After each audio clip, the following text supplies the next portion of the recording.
Hello, everybody, and thank you for tuning in to Mixed Text and Politics. If you have not done so, please subscribe to my channel and like this video. All right, I want to give an update about this Houston shooter. The Houston robber who got shot at the Mexican restaurant recently. Now, his mother has spoken out on the matter. I want to play this video for you, and we will talk about it. So let's take a listen. Korea last week. Well, she's speaking out tonight exclusively to Fox 26. I'm Rashi Vance. And I'm Caroline Collins. Our Natalie He is joining us live from that taqueria in Southwest Houston with a story you'll see only on Fox tonight. That's right. That mother tells us her son was trying to get his life back together after getting out of prison. He got a job and welcomed the newborn son 4 months ago. She also says she knew that he was struggling financially, but says she never knew how desperate he was for help. All right, let's pause it right there real quick. I've noticed that these situations, when they happen, people that know the person always say, well, he was trying to get his life in order. He got a job, and he also just had a newborn. He hasn't had a newborn son. I mean, to me, it doesn't sound like you're trying to get your life together if you have a newborn son and you're sticking up people at a restaurant. I mean, if you're struggling financially, there are ways to get out of that don't involve crime. Let's keep playing. Thursday morning was the last time he called me. What did he say? He said, Mom, son to mother, I'm trying to be the best person I can be. In an ominous phone call Thursday morning, hours before the robbery at El Ranchito that would end his life, 30-year-old Eric Eugene Washington promised his mother, Corinne Goodman, he would do better. What he did, I don't condone.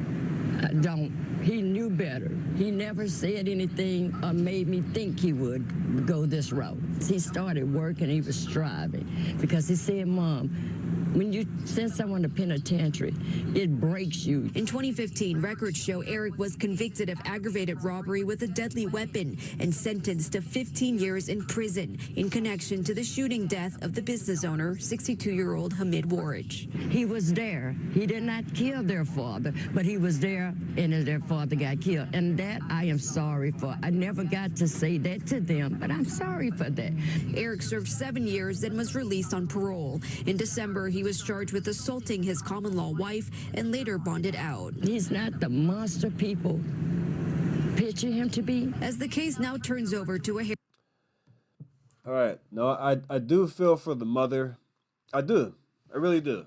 I mean, it's sad that she had to experience that.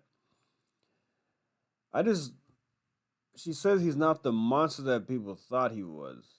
I mean, clearly this guy was troubled and he had a criminal record. He was in jail. He assaulted his common-law wife.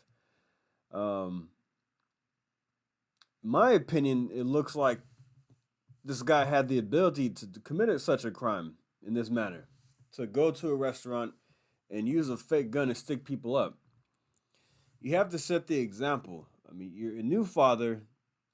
You can't go around using fake guns to rob people. And there are consequences to pay for that. Many consequences. And the worst one was his life is now gone from this earth. Harris County grand jury. Corinne has one message for the patron who killed Eric. I don't hate him. I can't hate him. But I want to know, why didn't you stop? If you had to kill him, I can deal with that. I can come to grips with that. He did something wrong. I understand that.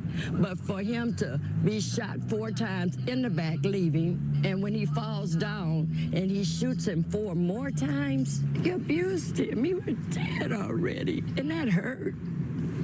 That hurts.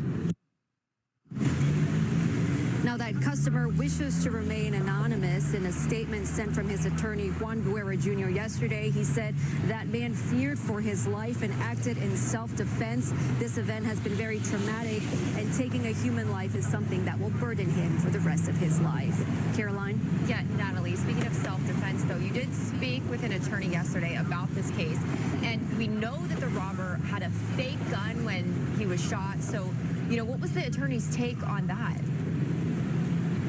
Well, legal analysts say there was no way for customers in the restaurant to know that the gun used at the time of the robbery was fake, so the threat was there and apparent. And they say in those moments of panic, sometimes adrenaline takes over.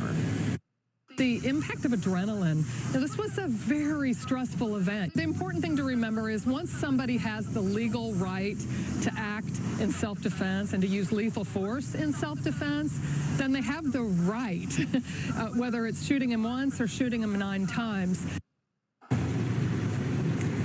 Once again, any criminal charges for that patron will be decided. All right. Now, do you agree with what I'm sure the attorney knows what she's talking about. The guy acting in self-defense, nobody in that place knew that the gun was fake. So him shooting the guy 4 times and then shooting him multiple times after that, and like they said, adrenaline is rushing. The guy maybe feared for his life. Other patrons, I'm sure, were terrified. And you see a lot of cases like this. Now, there's also a video from Las Vegas where 3 guys come into I think it's a smoke shop or something, and they rob the place. And the one guy just behind the counter, and then the owner or the worker stabs one of the robbers multiple times. And at first I was thinking, ooh, that was a bit excessive. He probably stabbed him 11 times. I don't know, maybe anywhere between 7 and 11. I don't remember what it was.